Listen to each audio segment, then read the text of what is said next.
이사야서를 우리가 몇 번에 걸쳐서 말씀을 전하고 있는데요. 오늘은 이사야서 12장 1절로 6절 말씀을 통해서 감사하고 찬양하라 라고 하는 제목으로 같이 말씀을 나누기를 원합니다. 한번 따라해 볼까요? 감사하고 찬양하라. 할렐루야. 백신이요. 코로나 백신이 순차적으로 잘 접종이 되고 있고 또 그에 따라서 이제 코로나도 좀 잡히는가, 그죠? 백신을 맞은 사람들에게 혜택이 주어지고 또 거리두기가 좀 완화되고 이렇게 하나 싶었는데 또 다시 확진자가 많이 늘어나서 아마 내일부터 수도권, 서울과 수도권을 포함해서 이제 4단계로 교회들도 이제 비대면 예배로 전에 했던 것처럼 방송 촬영을 위한 최소한의 인원만 있고 전에 50% 30% 이렇게 예배를 드리고 이제는 이제 100% 대배가 될 때가 됐는가 했더니 또 다시 이루어지고 또 베타 변이 바이러스도 또 나타나고 베타 플러스도 있대요. 뭐가 나타날지 모르는데 이런 가운데서 우리 예상과는 좀 다르게 또 다시 이러한 코로나 팬데믹으로 인해서 우리의 마음이 많이 심란하고 또 혼란스러운 가운데 여러분도 또 저도 그렇게 살아가고 있는 줄로 믿습니다. 이런 가운데서도 우리는 그 세류에 흘러 떠내려가지 말고 그 가운데서 불안하거나 또 두려워하지 말고 우리의 앞길을 인도하시는 하나님 앞에 믿음으로 살아가면서 여러분에게 이전과도 동일하고 이전보다도 더 하나님을 신뢰하고 또 믿음이 자라나는 여러분들 되기를 원하고요. 이런 상황 가운데서 우리가 믿음으로 어떻게 살아가야 되는가, 오늘 이사야 서의 오늘 본문 말씀을 살펴보면서 그 질문에 대한 답변을 여러분이 찾아보았으면 좋겠습니다. 이사야서는 전체 66장으로 되어 성경 권수와 똑같은데요. 전반부가 1장에서 39장까지로 구성이 되어 있는데요. 선포하는 대상에 따라서 세 가지 부분으로 나눠지게 됩니다. 그래서 1장에서 12장의 그 선포 상대는요, 유다와 예루살렘을 향한 메시지고요. 그 다음에 13장에서 27장은 열방의 여러 민족들과 또 온 땅의 백성들이 대상이고요. 또 28장에서 39장의 상대는 다시 유다와 예루살렘으로 돌아오게 됩니다. 오늘 읽은 본문 그 30 전반부의 1장에서 12장 첫 번째 부분인데요. 이거는 1장에서 11장의 말씀의 결론적인 부분으로 오늘 이제 마무리하는 감사 기도로 되어 있습니다. 이사야가 좀 대체적으로 좀 긴데요.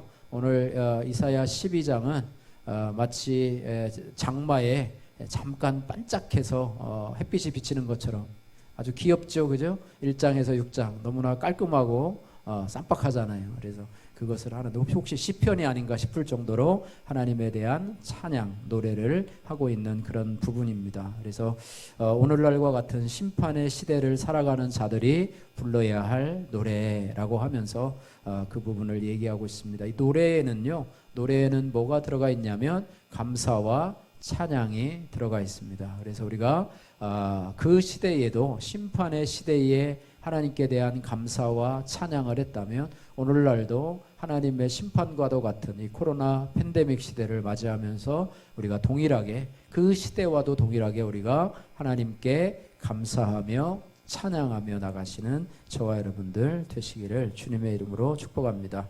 그러면 이러한 이 코로나 이 고난의 시대에 우리가 무엇을 감사하고 무엇을 찬양해야 할까? 오늘 본문을 통해서 우리가 한 두 가지 정도로 살펴보기를 원합니다. 첫 번째는 위로의 하나님을 기대하면서 감사하고 찬양하라 라고 우리가 그렇게 말씀을 전하기를 원합니다. 1절 말씀 우리 같이 한번 읽겠습니다. 12장 1절 시작. 그날에 내가 말하기를 여호와여 주께서 전에는 내게 노하셨사오나 이제는 주의 진노가 돌아섰고 또 주께서 나를 안위하시오니 내가 주께 감사하겠나이다 할 것이니라. 아멘.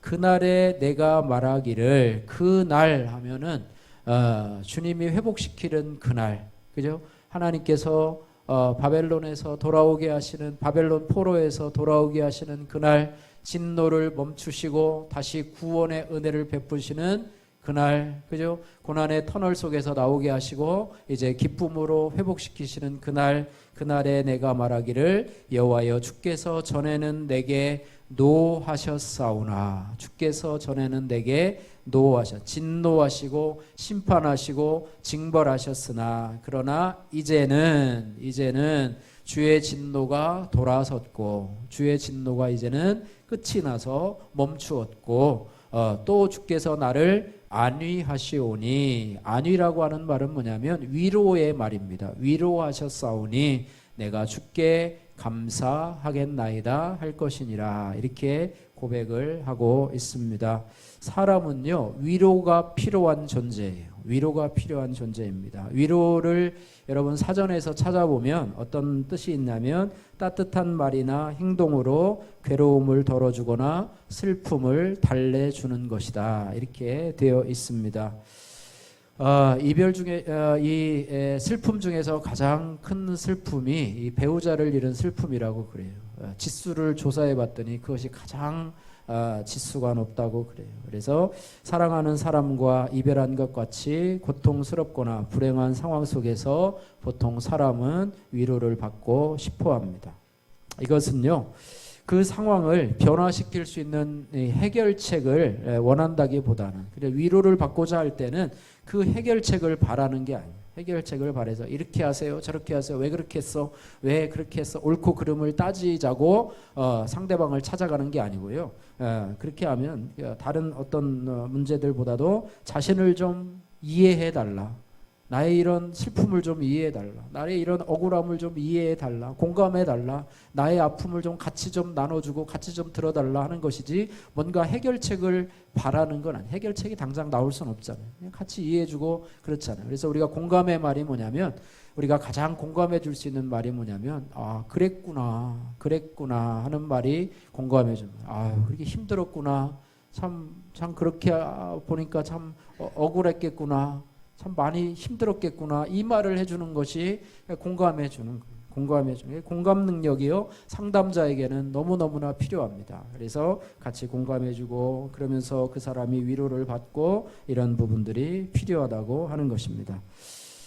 이런 이야기가 있는데요. 긴 사막 여행을 마치고 돌아온 여행가에게요, 기자가 이렇게 질문을 했답니다. 우리가 흔히 생각할 수 있는 질문이겠죠. 여행 중에 가장 힘들었던 것이 무엇입니까? 광야를 혼자 걸으면서 겪었던 외로움이었습니까? 라고 물었어요. 그죠? 그러나 그렇게 생각을 할 수 있겠죠. 그죠? 큰 사막을 걸으면서. 그러나 그 여행가는 아니라고 대답을 했답니다. 그러면 한낮에 뜨거운 열기나 혹은 밤중에 옷 속을 파고들어는 그런 추위였습니까? 라고 질문을 하자 그것도 역시 아니라고 이야기를 하고 있고, 또 한 번 질문을 했습니다.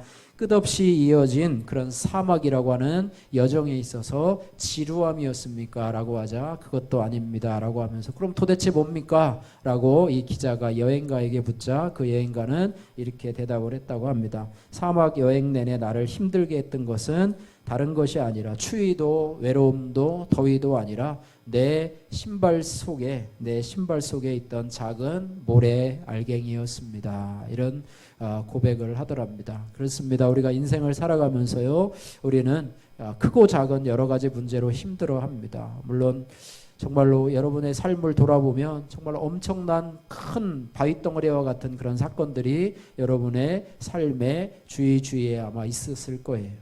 그리고 또 어떤 분은 갑자기 예상하지도 못했는데 우리 삶에 다가온 문제로 인해서 고통당하는 사람들도 있습니다. 그 사람들은 마땅히 위로받아야 되고 마땅히 그 인생의 짐 때문에 격려받아야 됩니다. 그러나 우리가 겪는 대부분의 문제들은 그렇게 크거나 갑작스러운 문제가 아니고요, 실제적으로 우리를 힘들게 하는 것은 누구나 겪는 일상의 작은 어려움들 때문이라고 하는 거예요. 그 여행자가 자기 신발 속에 있는 모래 알갱이 때문에 힘들었던 것처럼 우리는 소소한 일상의 그런 행복보다는 그런 모래 알갱이들로 인해서 불편해할 경우들이 많이 있어요. 그래서 우리가 작은 어려움에, 큰 어려움에 시달리는 사람도 위로를 받아야 되지만, 우리가 작은 고난 속에 어려움을 겪는 사람들도 위로를 받는다는 그런 의미에서 보면 우리 모두는 전부 다 위로가 필요한 사람이라는 사실입니다. 저와 또 여러분 모두도 위로를 받아야 된다라고 하는 사실이에요.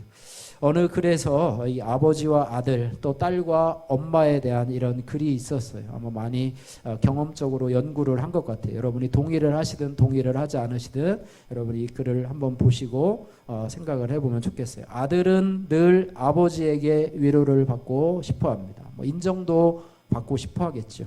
그러나 아들을 위로하는 아버지는 아들보다 더 위로가 필요한 사람입니다.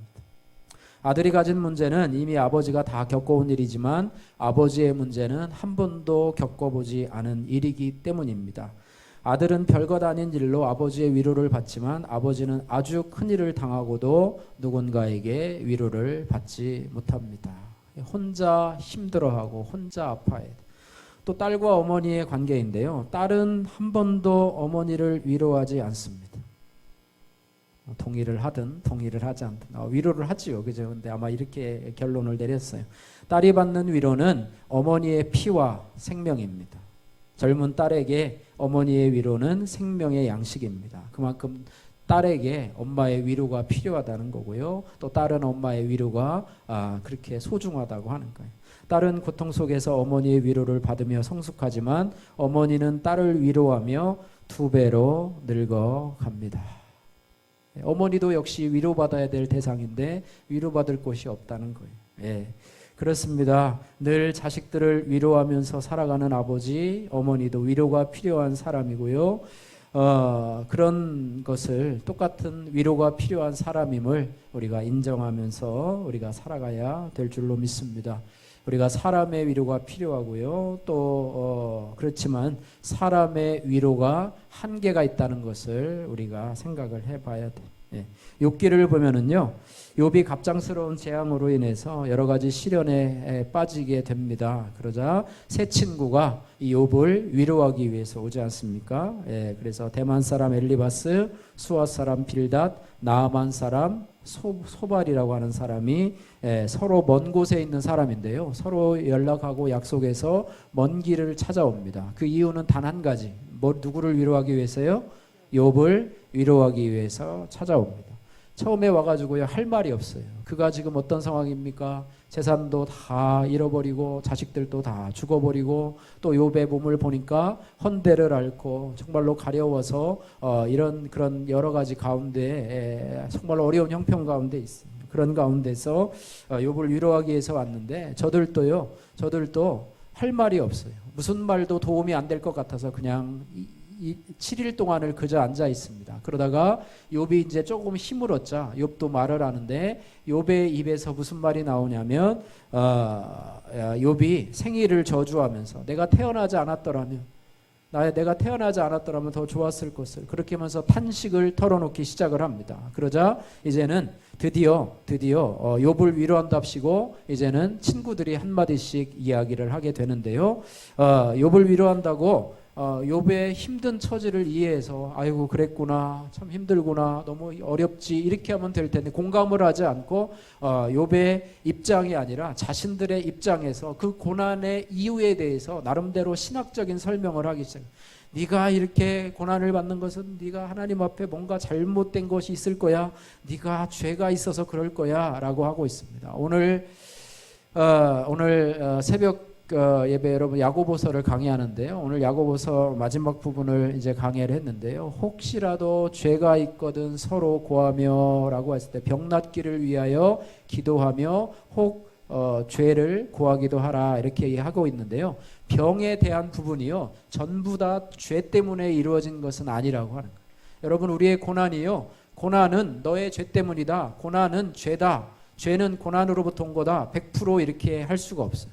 병도 마찬가지예요. 죄로 인해서 온 병도 있지만은요, 하나님이 복을 주시기 위해서 한 죄도 있고요, 하나님의 섭리 가운데 이룬 고난도 마찬가지. 죄 때문에 자신의 잘못 때문에 이루어진 고난도 있지만 하나님이 그를 더 성숙시키고자 하는 그런 것 때문에 있다는 것을 고백하는데 이 세 친구는요, 전부 다 욥이 네가 이 죄 때문에 그렇다라고 하면서 욥과 이제 논쟁이 벌어집니다. 욥기가 전체가 40장인데요. 이 욥기 4장부터 이 욥의 세 친구와 논쟁이 벌어지기 시작하는데요. 욥기 4장에서부터 몇 장까지 되냐면 37장까지 계속해서 싸웁니다. 결론이 나질 않아요. 37장까지 무려 40장에서 34장에 걸쳐서 길게 이어집니다. 근데 욥에게 이러한 논쟁이 도움이 될까요? 도움이 되질 않습니다. 오히려 더 큰 고통 중에 있고요. 그렇습니다. 그래서 우리가 욥기를 통해서 우리가 생각해 보는 것은요. 사람의 위로에는 한계가 있어요. 여러분 사람을 찾아다니면서 사람의 친구를 우리가 사귀길 원하잖아요. 좋은 친구를 사귀고 내 옆에서 늘 나를 우쭈우쭈 해주는 그런 사람이 있기를 원하지만은요. 우리 주위에 그런 친구만 있는 게 아닙니다. 옳고 그름을 논해서 우리의 상처에 소금을 뿌리는 사람도 늘 존재하고 있다는 것을 우리가 생각을 해야 돼요. 그래서 어느 정도의 유익은 있습니다. 어느 정도 위로를 받고 그럴 부분이 있지만은요. 실제적으로는 완전한 위로가 되질 못한다는 거예요. 그래서 진정한 위로는 따라해보세요. 진정한 위로는 여러분 답을 알겠죠? 누구로부터 옵니까? 하나님으로부터 오게 됩니다. 하나님은 위로의 하나님이 되어주십니다. 고린도후서 7장 5절 6절 말씀을 보면은요. 사도 바울이 이렇게 고백을 합니다. 우리가 마게도니아에 이르렀을 때에도 우리 육체가 편치 못하였고 사방으로 환난을 당하여 밖으로는 다투며 안으로는 두려움이었노라. 그러나 낙심한 자들을 위로하시는 하나님이 따라해 보세요. 낙심한 자들을 위로하시는 하나님이 디도가 오므로 우리를 위로하셨으니 우리의 형편사정을 너무너무 잘 아시는 하나님께서 우리를 위로하시려고 누구를 보내셨다고요? 디도를 보내셔서 위로를 하셨다. 이렇게 말씀을 하고 있습니다.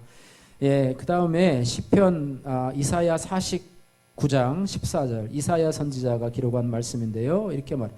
오직 시온이 이르기를 여호와께서 나를 버리시며 주께서 나를 잊으셨다 하였거니와 여인이 어찌 그 젖 먹는 자식을 잊겠으며 자기 태에서 난 아들을 긍휼히 여기지 않겠느냐. 그들은 혹시 잊을지라도 나는 너를 잊지 아니할 것이라. 이렇게 말씀을 하고 있습니다. 어머니가 자식을 잊을 수 없는 것처럼 하나님께서 하나님의 백성을 결코 잊지 않는다라고 하는 그런 말씀입니다. 그리고 설령 어머니가 그 자식을 잊는다 할지라도, 그죠? 요즘은 자식들을 이렇게 미혼모 같은 경우는 자녀를 버리고 가는 그런 분도 있지만은요. 그래서 어머니가 설령 자식을 잊는다고 해도 하나님은 결단코 그 자식들을 버리지 아니하신다. 하나님의 자녀들은 결단코 그의 말씀으로 성령으로 낳은 자녀들을 결단코 버리지 않는다. 그래서 어미가요 자식을 잊을 수 없습니다. 특별히 병들거나 장애를 가졌거나 딱한 처지에 놓인 자녀들은 더더욱 잊을 수가 없습니다. 더 많이 신경이 가고 더 많은 그런 어려움들을 겪게 되는 경우를 보게 돼요. 우리가 주위에서도 보면은요, 이 장애를 가진 자녀들을 보게 됩니다. 그죠? 자녀들을 보게 되는데 참으로 그냥 건강한 자녀들이 있는 것보다는 더 많은 힘을 더 써야 되고 더 많은 관심을 기울여야 돼요. 제 주위에 아는 목사님도 장애를 가진 딸이 있어요. 근데 지금 이제 고등학교 2학년, 1학년인데요. 이제 고등학교를 졸업하면 더 보낼 데가 없대요. 이제 집에 있어야 되는데 평생을 같이 끌어안고 있어야 되는데 어떻게 해야 되나. 참 그런 부분인데 하나님의 위로가 그 가정 위에 더 넘치게 될 줄로 믿습니다. 그만큼 더 많이 건강한 자녀보다도 더 많이 사랑하고 더 많이 신경을 쓰고 이런 모습을 제가 옆에서 보면서 참 대단하다 이런 생각을 가지고 하나님의 상급이 더 크겠구나 이런 생각을 하고 제가 늘 이렇게 기도하고 있는데요. 그런 부분을 보면서 하나님께서도 마찬가지예요. 고통 중에 있고요. 고난 중에 있고요. 억울함을 당하는 그런 상황 가운데 있는 자녀들을 더 세밀하게 보시고 더 위로해 주시고 그런다는 거예요. 제가 대학교 4학년 때 이게 폐결핵이 걸렸어요. 폐결핵이 걸렸어요. 뭐 제가 걸리고 싶어 걸렸겠습니까? 자취 생활하면서 먹는 것도 부실하고 이렇게 하다 보니까 아마 이 폐결핵이 원래 가난한 사람들 병 아니에요. 그죠? 후진국형 병이 폐결핵인데요. 전 그런 병이 있는지도 몰랐어요. 그랬는데 그런 병도 이제 나중에 한참 있다가 그 병인 줄 알아가지고 이제 보건소 가서 약을 타고 그랬는데 그 증상이 뭐냐면요, 헛기침이 많이 나오고요. 이게 6월달, 7월달인데도 몸이 으슬으슬하고 추워요. 그래서 저녁에는 가끔씩 교회 가서 문이 늘 열려있기 때문에 이제 우리 대학생들이 많아서 기도하고 있었는데, 그때 예배, 수요 예배를 참석해도요, 제가 겨울에 있는 잠바를 입고 갔어요. 그랬더니 형제들이, 또 목사님도 그렇고, 왜 더운데 이렇게 잠바, 다른 사람들은 다 반팔 입고 오는데 6월 중순쯤에 그 파카 잠바를 입고 가서, 그래도 막 추워요. 몸이 으실으실 춥고 하는데, 저녁에 와서 제가 이렇게 기도를 하는데 참 외롭잖아요. 그죠? 자취하면서 몸은 으실으실 춥죠. 또 대학 4학년이고 앞으로 취직도 해야 되고 또 장래 문제도 얽혀 있는데, 하나님 왜 나한테 이렇게 이런 말을 주셨을까 하면서 그 문제를 가지고 하나님 앞에 조용히 기도하는데요, 그때 하나님의 위로를 경험했어요. 하나님이 이렇게 뒤에서 허그하는 것처럼 이렇게 안아주시더라고요. 그때 제가 정말로 눈물을 많이 흘렸어요. 그 위로해 주시는 하나님 앞에 참 눈물을 흘리고, 결국에는 그것을 통해서 이제는 6개월 후에 이제 잘 이제 완쾌가 돼서, 그 후로는 이제 저를 두려워하지 않으셔도 돼요. 그것이 전파되지 않으니까 다 치료가 되고, 지금도 엑스레이를 찍어보면요, 그 폐 부분이 이렇게 좀 허옇게 이렇게 나와요. 다 치료가 되고 그랬는데, 그때 하나님의 위로를 경험하게 되었는데, 특별히 이번에 싱크 양육을 하면서도 제가 하나님의 위로를 경험했습니다. 저희가 이제 여러 가지 과제물이 많잖아요. 말씀에 큐티를 하면서 이제 우리의 상황들, 또 예전에 나의 어떤 연약함들을 바라보면서 쓰게 되는데, 이 교회의 여러 가지 어려움들에 대해서 이렇게 쓰고 또 이렇게 했어요. 그랬더니 그 양육 하시는 이 강사 집사님이 계신데, 그 집사님이 이제 그런 것들을 이렇게 보면서 이렇게 좀 이게 진행돼 가고 있는 것을 보면서 그런 말씀을 하시더라고요. 목사님, 이제 이전에 많은 어려움을 당하셨고 하셨는데 이제는 하나님이 높여주실 거예요. 목사님도 높여주시고 또 교회에도 높여주실 거예요. 이런 말을 하는데, 그 여러 시간 5주째 걸친 말 중에서도 그 말이 이렇게 가장 이렇게 위로가 되고 마치 하나님의 음성처럼 들리시더라고요. 이렇게 차분하시고 꼭 이렇게 누님처럼 말씀하시는데, 그분이 이렇게 툭 던지고 다른 목사님들에게도 이렇게 여러 말씀하시는데, 그 말씀이 저한테 위로가 되고 또 그 말을 붙잡고 하나님이 우리를 높여주시겠구나, 이런 생각을 하면서 이제 싱크 양육을 마치게 되었는데요. 이사야 선지자도 오늘 본문 말씀에 보니까, 이전에는 그들의 불순종에 대해서 진노하신 하나님께서 이제는 그 진노를 돌이키시고, 이제는 돌이키실 뿐만 아니라 그 백성을 위로해 주시고 안위해 주실 하나님에 대해서 이제는 감사하고 찬양을 하는 그런 모습이 된다라고 하는 것입니다. 그래서 우리에게 주어진 고난, 또 우리에게 주어진 그런 하나님의 징벌은 영원한 것이 아니라요, 잠시 잠깐이에요. 여러분 너무 힘들잖아요. 조금만 기다리십시오. 금방 내 지나갑니다. 금방 내 지나가요. 죽을 것 같지만은요, 조금만 참으세요. 조금만 참으면 여러분 지나갑니다. 그래서 성경에 뭐라고 그랬냐면요, 시편 말씀해 보니까 뭐라고 돼 있냐면, 진노는 잠깐이요 은총은 평생이라. 한번 따라해 보세요. 진노는 잠깐이요 은총은 평생이로다. 할렐루야. 예, 그래서 우리가 하나님의 진노의 시간에 징계받기를, 여러분 징계가 있을 때 그거를 거부하면 안 돼요. 그것을 뿌리치고 나가면 안 돼요. 하나님을 원망하고 불평하고 신앙을 박차고 나는 이제 하나님 안 믿어 하고 그냥 막 뿌리치고 성급하게 막 나가면은 안 돼요. 그래서 진노와 징벌의 심판 앞에서 그것을 거부한 백성은 망하지만은요, 그 앞에서 자신의 죄와 허물을 인정하며 겸손하게 주의 징계를 받은 백성은 반드시 회복하고 진노를 돌이킬 뿐만 아니라 하나님의 위로가 임하게 된다라고 하는 거예요. 그래서 제가 우리 목양실에요, 좋은 사람들의 20가지 특징에 대해서 이렇게 적어놓고 있는데요. 그게 뭐 인터넷에서 이렇게 뽑은 건데 보니까 성경적으로 참 되게 공감이 되는 그런 얘기더라고요. 그 중에서 세 번째가 어떤 특징이 있냐면요, 다른 사람의 권면에 대해서 방어적이기보다는 수용적이다, 이런 말이 있어요. 우리가 다른 사람이 이렇게 뭔가를 훈계를 해주면 우리는 요즘에 그거 뭐라 그럽니까? 지적이라고 그러죠. 또 요즘 애들은 그걸 뭐라 그래요? 뒤에다가 지적질이라고 그러죠. 지적질. 전에는 설교라고 그랬는데 요즘은 지적질. 또 꼰대 노릇 좀 하지 말라. 그래가지고 아주 이 방어적이에요. 쉴드를 친다고 그러죠. 쉴드를 쳐서 누가 나한테 뭐라고 잔소리를 하면 그게 잔소리로 느껴지기 때문에 전혀 받아들이지 않아요. 그러나 좋은 사람은 다른 사람의 권면에 대해서 방어적이기보다는 수용적이다. 왜냐하면 내가 나를 바라보지 못하기 때문에 다른 사람이 나에 대해서 평가해 주는 것이 얼마나 귀한 줄을 몰라요. 이번에 양육을 하면서도 그 강사 집사님이 우리를 객관적으로 이렇게 한마디 해주는 게 얼마나 귀하든지, 나는 잘 모르잖아요. 우리 자신을 잘 모르잖아요. 근데 남이 나에 대해서 객관적으로 해주는 것에 대해서 제가 귀를 기울이고 메모를 했거든요. 그러면서 나에게 이런 면이 있었구나. 나에게 이런 좀 좋은 면이 있었구나, 아니면 이런 연약한 부분이 있었구나라고 하면서 했는데요. 하나님이 여러분에게요 그렇게 징계를 내리시고 고난의 환경을 주실 때에도 하나님이 그것에 대해서 여러분이 방어적으로 하지 마시고 그것을 수용적으로 받아들이시면서 할 때 그것이 하나님의 여러분에게 더 유익이 된다고 하는 거예요. 그래서 시편 119편 67편에는 고난당하기 전에는 내가 그릇 행하였더니 이제는 주의 말씀을 지키나이다. 또 71절 말씀에 고난당하는 것이 내게 유익이라 이로 인하여 내가 주의 율례를 배우게 되었나이다. 이렇게 말해요.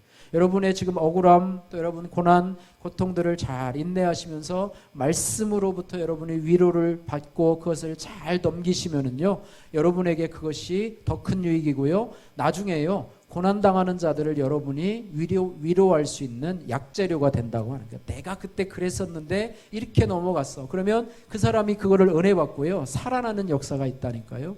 여러분이 그런 어려움들이 남을 나중에는 생명을 살릴 수 있는 그런 도구가 되고요, 약재료가 된다고 하는 사실을 우리가 기억해야 될 줄로 믿습니다. 적용의 말씀입니다. 지금 내가 당하는 고난은 무엇입니까? 내가 이 속에서 내가 원망하고 있습니까? 불평하고 있습니까? 아니면 감사하며 찬양하고 있습니까? 한번 돌아보시길 바랍니다. 두 번째로 따라해 보세요. 구원의 하나님을 바라보며 감사하고 찬양해야 합니다. 자, 2절 3절 말씀 같이 읽겠습니다. 2절 3절. 보라, 하나님은 나의 구원이시라. 내가 신뢰하고 두려움이 없으리니 주 여호와는 나의 힘이시며 나의 노래시며 나의 구원이심이라. 그러므로 너희가 기쁨으로 구원의 우물들에서 물을 기르리로다. 아멘. 예. 오늘 2절 3절 말씀을 읽는데요, 이사야의 감사와 찬양의 주제가 뭐냐면 하나님은 나의 구원이시라. 할렐루야. 예, 그것이 바로 저와 여러분들의 감사와 찬양의 제목이 되어야 될 줄로 믿습니다. 다시 한번 따라해 보세요. 하나님은 나의 구원이시라.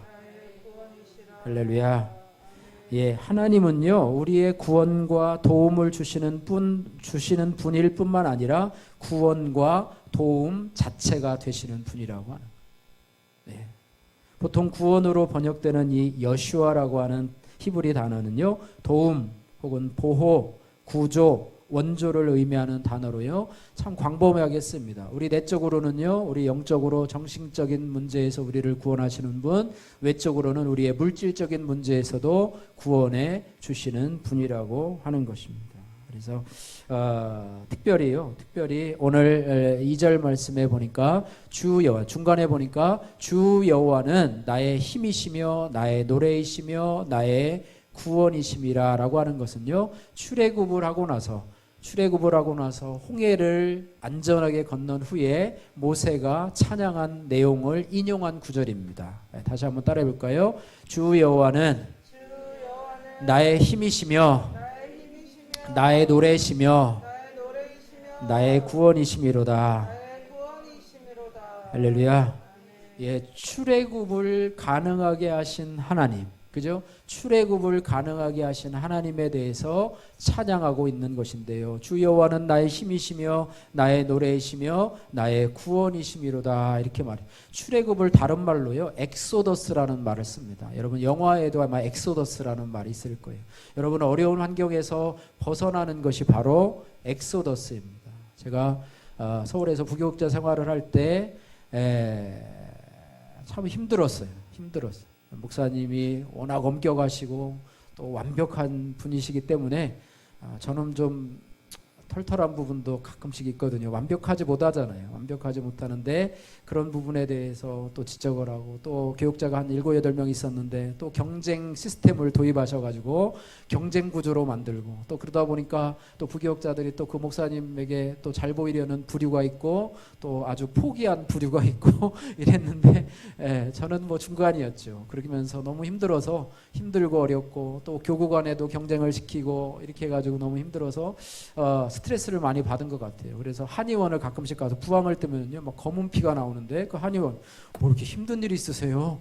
이렇게 스트레스를 많이 제가 봐도 막 검은 피가 막 이렇게 나와요. 몸에 검은 피가 있는지 처음 알았어요. 그렇게 하다가 이제는 또 여러 가지 문제로 이제 선임을 하고 있는데 목사님이 저를 내보내려고 하는 그런 느낌들이 막 드는 거예요. 그래가지고 제 기도 제목이 뭐였냐면, 하나님 여기서 엑소더스를 잘하게 해주세요. 다른 목사님들의 꿈도 그거였어요. 여기서 엑소더스를 좀 잘해, 출애굽을 해야 되는데 출애굽을 좀 하면 좋겠다. 그러다가 어느 교회에 제가 이제 지원을 해놓고, 원서를 지원을 해놓고 계속 기다리고, 하나님 엑소더스를 하게 해주세요. 그런데 어느 주일날 아침에 전화를 받았어요. 거기 수석부 목사님이, 목사님 우리 교회 이게 청빙하게 됐다고. 그래가지고 할렐루야 그러고 엑소더스를 했는데요. 엑소더스를 하고 감사함으로 또 목사님한테 얘기를 하고, 또 선물도 드리고, 또 헌금도, 건축헌금도 또 작정한 거 다 드리고, 이렇게 하면서 이제 엑소더스를 잘 했는데요. 뭐 그랬어요. 어쨌든 엑소더스를 했어요. 또 저희 교회가 잘 생각해 보니까 저쪽 기업 건물에 있을 때도 나름대로의 엑소더스더라고요. 엑소더스. 여러분은 잘 모르는 그 건물주 주인 집사님과 저와의 어떤 그런 개인적인 어떤 그런 아픔들이 있어요. 제가 여러분 모르게 흘린 눈물들도 많고, 평신도 집사에게 이 교육자가 당한 그런 아픔들, 없음에 당하는 그런 눈물들도 많이 있었고, 억울함들도 너무나 많이 있었고, 이런 가운데서 하나님이 우리로 하여금 자연스럽게 엑소더스를 하게 해주셔서 이곳으로 오게 해주셨어요. 이것이 광야일 수도 있고요, 이것이 가나안 땅일 수도 있고요. 그죠? 1차 출애굽이 있고요, 2차 출애굽이 있어요. 1차 출애굽은 애굽의 그런 곳에서 광야로, 홍해를 건너서 광야로 갔는데, 광야를 다시 지나서 40년의 광야 생활을 지나서 요단강을 건너서 다시 가나안 땅으로 가는 그런 재출애굽이 있는데, 우리가 이곳으로 와서도 또 새로운 출애굽을 우리가 기대해야 되는데, 하나님의 구원을 기대해야 되는데요. 이번에 제가 싱크 양육을 하면서 우리 교회가 좀 이렇게 가면 좋겠다 하는 그런 방향들을 하나님께서 저에게 허락해 주셨어요. 그동안 여러 가지 세미나를 다녔는데요, 이 적용이 잘 되질 않아요. 적용이 되지 않고, 그 어마어마한 규모의 교회들에서 쓰는 것을 우리 교회 와서 쓸 게 아무것도 없어요. 물론 뭐 우리들 교회도 너무나 큰 교회고요. 지금 뭐 16,000명 뭐 이렇게 모인다고 하는데요. 어마어마하게 많은 그런 규모의 교회지만은요, 우리가 어떻게 또 이곳에서 엑소더스를 할 것인가, 이런 부분을 생각하면서 그동안에 첫 번째는 뭐냐면 말씀 묵상이에요. 말씀 묵상. 저 스스로도 말씀 묵상을 한다고 했지만 거의 안 했고요. 또 30년을 내가 경험을 했다고 하지만, 30년 동안 매일 성경을 가지고 했다고 하지만, 실제적으로 돌아보면 말씀 묵상을 하자. 지금 매일매일 하고 있습니다. 그래서 우리 실행위원들부터 이제는 말씀 묵상, 매일매일 그냥 주일날 주어지는 말씀으로 여러분 만족하지 마시고요, 매일매일 여러분에게 주어진 말씀을 여러분이 위로받고 힘을 얻고, 그 속에서 여러분의 죄를 발견하고 여러분의 사건을 말씀으로 해석하는 그런 은혜가 있어야 되겠고, 두 번째는 이제 제가 양육을 받은 것처럼 여러분도 각자마다 이제는 뭐 1대1로 아니면 뭐 2대1로 3대1로 양육을 받아서, 양육을 받는 게 뭐가 중요하냐면요, 가치관의 변화가 일어나요. 제가 특별히 교회 이전하면서 건물주 집사님에 대한 그런 정죄의 암들이 있었고, 또 이전에 있었던 그 목사님에 대한 그런 아픔들도 있었는데, 그것을 하면서 그 전까지는 뭐냐면 내 잘못은 하나도 없었다고 생각을 했어요. 그분들 탓이다, 내 탓이다 라고 생각을 했는데, 이번에 양육을 받아가면서 하나님은요, 그분들의 잘못은 잘못대로 인정을 하시지만, 내가 그분들을 미워하고 정죄하는 것에 대해서 그 경중을 따져보면 어느 것이 더 중요하겠느냐라고 얘기를 하면서 나의 미워하는 부분에 대한, 그분들의 잘못은 그분들의 몫이고 내가 그들을 미워하는 부분에 대한 부분들은 하나님께서 또 하나님 앞에서 내가 해결해야 될 부분이다라는 것을 아니고, 만약에 이번 양육이 없었으면 아마 제가 이것을 평생토록 아마 목회가 끝날 때까지, 아마 하나님 앞에 갈 때까지 아마 갔을 거예요. 그러나 이번 이 양육을 통해서 이런 부분들을 발견함으로써 또 그분들을 용서하게 되고 또 나 자신의 죄를 바라보게 되고 너무나 감사한 그런 부분이었어요. 그래서 우리 성도들도 나름대로 개인의 인생사 속에서 숨겨놓은 남들에게 말할 수 없는 정죄하고 또 책임 회피를 하고 책임 전가를 하는 이런 부분들에 대한 부분들도 치료를 받고 또 회복이 되기를 원합니다. 그래서 언젠가는 아마 양육을 하게 될 거예요. 그래서 여자 성도들 우리 사모님이 하게 될 거고, 남자 성도는 이제 제가 할 건데, 그런 부분들을 하고, 또 하나는 이제 그런 부분들을 나눌 수 있는 공동체가, 우리 혼자 너무 외롭잖아요. 그죠? 그래서 믿음의 공동체가 세워져서 그런 부분들을 서로 나눌 수 있는 삼겹줄의 그런 은혜가, 그죠? 있을 수 있는 그런 교회로 우리가 나가기를 원합니다. 그래서 그것을 통해서 하나님이 새로운 출애굽을, 새로운 구원의 역사를 우리 가운데 행할 줄로 믿습니다. 그래서 여러분들도 같이 협력해 주시고 함께 동참하셔서 여러분도 하나님의 사람으로 설 수 있는, 그래서 오늘 3절의 말씀처럼요, 이렇게 우리가 고백을 했으면 좋겠습니다. 그러므로 같이 읽겠습니다. 그러므로 시작. 그러므로 너희가 기쁨으로 구원의 우물들에서 물을 기르리로다. 아멘. 예, 참 역동적이지 않아요? 그죠? 너희가 기쁨으로 구원의 우물들에서 물을 기르리로다. 이렇게 하면서 우리가 생동감 있는 구원의 역사를 기쁨으로, 즐거움으로 찬양하면서, 그리고 더 나아가서는 4절 말씀, 4절, 5절, 6절 말씀 같이 한번 읽겠습니다. 그날에 너희가 또 말하기를 여호와께 감사하라. 그의 이름을 부르며 그의 행하심을 만국 중에 선포하며 그의 이름이 높다 하라. 여호와를 찬송할 것은 극히 아름다운 일을 하셨음이니 이를 온 땅에 알게 할지어다. 시온의 주민아 소리 높여 부르라. 이스라엘의 거룩하신 이가 너희 중에서 크심이니라 할 것이니라. 예, 아름다운 일을 행하신 하나님을 찬양하고, 또 우리뿐만 아니라 우리 교회 밖에 있는 사람들에게도 이것을 전하면서 이제 하나님의 구원을 이루는 그런 부분이 우리가 이제 앞으로 가야 될 길이 아닌가 생각을 하면서, 이제는 우리가 오늘 이 말씀을 통해서 우리가 따라해 보세요. 감사하고 찬양하라. 예, 이것이 바로 우리 성도들의 고난 중에, 또 하나님의 징벌 중에, 억울함 중에 있는 우리들에게 하나님이 우리에게 주시는 말씀이라고 하는 것입니다. 감사하고 찬양하면서 위로의 하나님을 여러분이 경험하시고요, 또 구원의 하나님을 여러분이 경험하셔서 엑소더스, 여러분이 있는 갇혀져 있는 문제 가운데 여러분을 힘들게 하는 그런 상황 속에서 이제는 하나님의 능력으로 출애굽하는 그런 은혜가 있는 여러분 개인, 가정, 우리 교회, 또 엑소더스 해야 될 우리 대한민국이 또 될 수 있기를 여러분이 기도하시면서 나가시는 여러분들 되시기를 주님의 이름으로 축복합니다.